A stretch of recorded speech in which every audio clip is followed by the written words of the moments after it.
பார்வதி வாழ்க, சிவன் பார்வதி வாழ்க, திருச்சிற்றம்பலம், தில்லை அம்பலம். அப்புறம் பார்த்தீங்கன்னா அடுத்து நம்ம யார் போக போகிறோம்? சித்தர்கள் தான் போக போகிறோம்.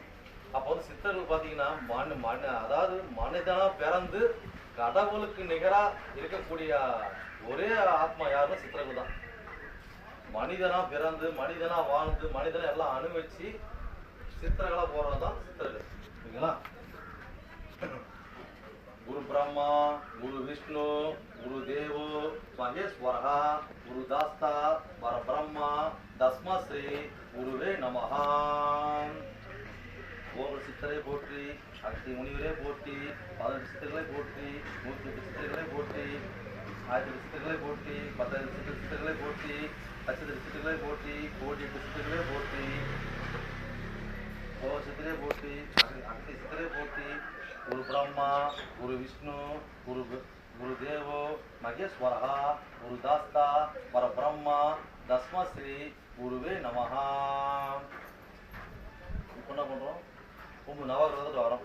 இந்த 9 நவகிரகங்கிறது பார்த்தீங்கன்னா யாருக்கு தெரிஞ்சிருக்கலாம், தெரியாமல் இருக்கலாம்.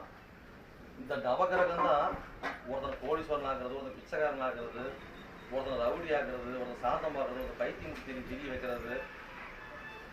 நம்ம எல்லாம் என்னென்னலாம் பண்ணுறோமோ இந்த நவகிரகங்கள் அந்த நம்மளோட ஜாதக கட்டத்தை சர்க்கியூட் போடுமே.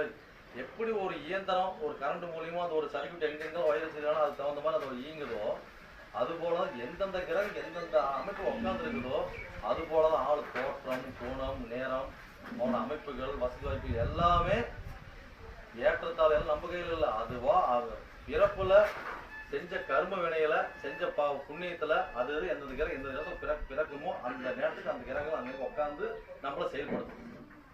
ஓகேங்களா? இதுதான் 9 நவகிரகத்தோட வேலை.